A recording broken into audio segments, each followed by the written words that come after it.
Hello and welcome to another episode of Brewery Towns, the podcast that talks about brewing beer throughout the country. My name is Matt, and I am joined again by John. Hey. Now, the last time we did one of these was in May? Is that right? I think so. It seems like it was... You talking about last May? Yeah. Most recent one? Yeah. Or 14 months ago? No, it was at least 2 months ago. We'll say 2 to 14 months. I think it was pre-COVID. Was it not? Well, we did the Reading episode, and it came out, I think, the end of May. And I think we recorded it just like a week before, didn't we? Or I could be making that up. I don't know. Time is an illusion. And so is death. Wow. Not even 2 minutes in, and you're already getting deep. All right. Before we get started, what are you drinking? I am drinking KC Beer Company Dunkel. Oh, cool. Style brown lager. And I assume that's from Kansas City. Yeah, that's right. It's not 2 miles from our new place. Did you go to the brewery to get it? No, I just got it from the store. See, we've only been up here for about a month now. I don't even know, because we haven't been to the breweries, if they do sell their own beer on site or not. I don't know what the rules are. Are they open up there? I think for patio seating, okay, they are open currently. It's weird what's happening in Texas. Like, they keep opening and closing, and if you're like a brew pub with a restaurant, you can open. But if you're just beer, you can't open. It just seems like a circus. Yeah, that's right. It is a circus. But what are you drinking? I actually bought a 6-pack of this, which is very rare. It's called the Ballroom Beer, and it's an American lager. And it's kind of like a Yingling, just like an easy drinking beer. Pretty Where's good. it from? It is from this brewery called Call to Arms, and it's just right here in Denver. I see. One of the 100.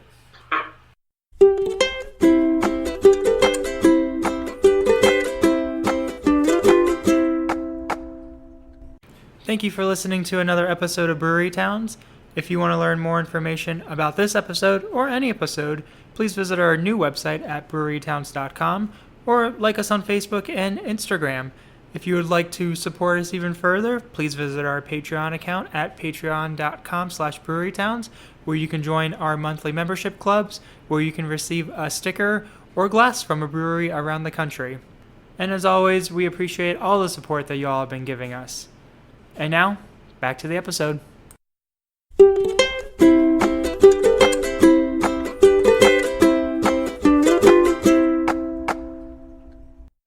All right, you ready to get started?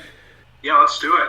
Okay, so this is going to be a unique episode, but I hope you like it. I picked it because it's in Kansas, and I know you're in Kansas City. It's not in Kansas, which doesn't make sense. They should have called it Missouri City. But that's in Texas. It was taken. You can't have two cities with the same name, no matter what anyone from Kansas City, Kansas tells you. So is it like just the river separates it? The river actually turns into Missouri, like close to downtown Kansas City, Missouri, and then there's just it's like State Line Road, just a road, which is it's you just go back and forth across it if you live right. Now, it's like any other sort of border town. You just don't notice when you cross state line or whatever it is. That must be weird coming from Waco, where you had to drive 10 hours to get out of the state. Yeah, definitely. Even like you said the other day, you went up to some brewery. Did you go to Wyoming? Yeah, that's right. And I'm like, shit, that's like a 10-hour drive, man. How are you going to do that in a day? And I looked it up. It was like an hour 50. Yeah, I mean, I didn't realize it was that close to Denver, yeah. Cecilia, which we did the last episode with, she was like, oh, did you spend the night there? And I was like, no, it was like an hour and a half. Yeah, it's like going to Dallas. Yeah. Yeah, it's crazy. Even from here, the drive to Chicago is 6, maybe 7 hours. I mean, I know plenty of people that went to Texas Tech and lived in Houston that would just laugh at that. You know what I'm saying? Right. So yeah, you don't realize how close all this stuff is by comparison. And I think a lot of that too, of course, is you're more central versus being on the southern. Yeah, I'm definitely glad to be out of Texas. It was fun while it lasted, but Let me tell you, the best thing was the high today was 75, and it's late July. it's beautiful. I know. It was beautiful here today too. Yeah, we got some rain, but I will take 75 and rainy over Absolutely. 100 and sunny. Okay, well, I'm glad this was about 3 minutes of BS because this is going to be a short episode. Not if I can help. Now, before we get started, the sources from this episode come from the Hutchinson News and the Wichita Eagle. So today we are going to talk about the small town of Beaver, Kansas. Have you ever heard of it? I have not heard of Beaver, Kansas, but I'm gonna look it up on the maps. I will tell you right off the bat. tell you right off the bat, it's about 4 hours from Kansas City. Okay. It's about 2 hours from Wichita, and it's about 30 minutes from the nearest actual town, which is Great Bend, and that has about 15,000 people. So if you look at a map of Kansas, Beaver is almost like located right in the center. Okay. The city or the town of Beaver is located in Beaver Township, which is in Barton County. Fun fact about Barton County, it is named for Clara Harlow Barton, who was a Civil War nurse and founder of the American Red Cross. I was going to say that name sounds familiar, but I would not have remembered. That's a good Jeopardy question next time you guys are watching. I don't think she's from Kansas. I just think they named it after her. But she's like very influential, right? Mm-hmm. Let's see. Barton County has 4 cemeteries, so it seems seems like a good place to die. So the current population of Beaver, Kansas is. You want to take a guess? 765. Nope. The current population of Beaver, Kansas is 18. 18? 18. Well, I was off by an order of magnitude. Yep. There are homeschool families that are larger than that. The entire township of Beaver only has 99, and the entire county of Barton only has 28,000. So pretty small. Yeah. And so the county was founded in 1867, and now I'm going to read you the entirety of Beaver, Kansas's Wikipedia page. Okay, I'll buckle in. Beaver, Kansas is an unincorporated community in Beaver Township of Barton County, Kansas, United States. Its elevation is 1,926 feet. A post office was opened in Beaver in 1919 and remained in operation until it was discontinued in 1992. That's it. That's all I had to work with, so... This is Beaver, Kansas. We used to have a post office. And it's really seems that's small town right there. Yeah. Okay, before we get to the reason we're even doing this town, I just wanted to talk a little bit about Prohibition in Kansas. So Kansas Prohibition started in 1881, and it wasn't gotten rid of until 1948. So it was actually the state with the longest prohibition in the country. And then, that's not surprising at all. If you had to take a guess, I think most people would probably guess Kansas. Yeah, it makes sense. There's some up there that you might think would compete with it. But, if you think like some of the states in the southeast, like they were all moonshining, right? So like I could see they're like, let's get this running again and start making our tax dollars back. Right. Yeah, just like the Midwest, like Oklahoma, Kansas, Nebraska. I just think they were working on the farms and drinking milk from the cows. Yeah, and why do you need alcohol? We got fresh milk. That's right. We got plenty of corn. Okay, so in 1948, Prohibition was finally over, but they could not sell on-premise liquor until 1987. So that means there were no bars or breweries or anything that could sell on-premise alcohol. You could only drink at home. You could just buy the beer at store and only drink at home, yeah. Now, I know the way these stories go, where they're like private clubs that you could be a member of, and then you could drink at the bar that was not a bar. Right. That's what some people did during Prohibition. I don't even know if that happened in Kansas.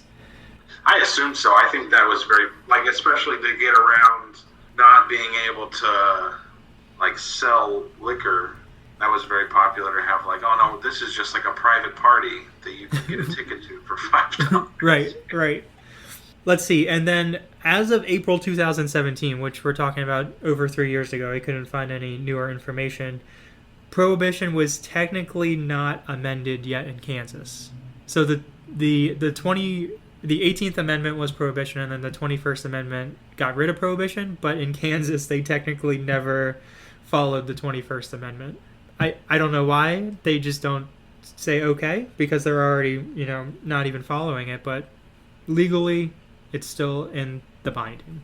Huh. So that's a little bit about prohibition, just to give you a little taste. I don't think anything was happening in Beaver during that time. At least it's not written down. So let's go to modern time. Now, this whole thing started in Beaver in 1999 when a place called Moe's Place Grill and Brew Pub was founded. In Kansas at this time, you had to be a resident of the state for 4 years before getting a beer license. So when these guys moved in, they had to wait until 2003 to start brewing beer. So that's when the brewery part of the organization came around. Now, the owners were Len and Linda Motor, and that's where Moe's Place comes from. It kind of just takes the first 2 letters of their last name.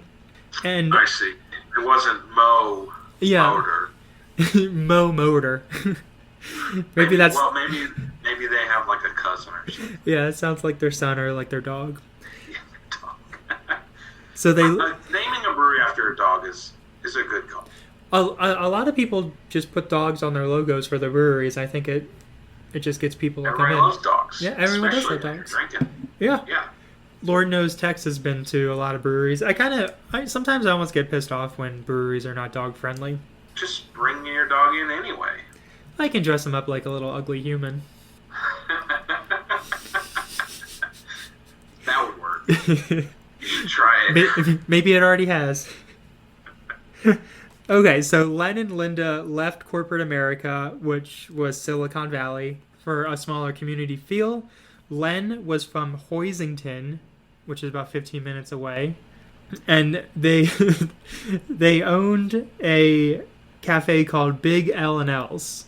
So Moe's Place was off of their last name. Big L and L's was from their first names, and it was in a town 20 minutes away called Holyrood. Like the W is an R. I don't know how to pronounce it. Not Hollywood, like Rood. Holyrood. Yeah. Maybe that's how they thought you spelled it. I think that's probably right. Said, I'm going to Holyrood. I know. I laugh every time I see it. Okay, so they moved to Beaver because they could buy a house for $7,000, and they could buy this bar and restaurant for $30,000. So why not? Money goes a lot farther in places like that. It could be a mansion. That's true. It's not a mansion. Yeah. It's not. But I bet it's not a tent. I will bet you that. So for some reason, it's not mentioned in this article. Len and Linda closed Moe's Place in 2014. So now it was vacant for about a year until these 2 guys, Austin Bell and Dale Kaiser, who were living in Kansas City at the time, they were working at this place called Frickin' Frack. It's like a bar and restaurant. I wanted you to... Frickin' Frack? Yeah, have you heard of it? I have not heard of it, no. According to Google, it's in like the Midtown Westport neighborhood. Okay. It seems like... it could be very popular, and I would firmly believe that, and I just haven't heard of it. Yeah, well... I by no means know more than the 2 places I've been to. Well, once things open back up, check it out. It looks like they have good burgers. Dale Kaiser grew up in Great Bend, which was the town we talked about. That was pretty close to Beaver.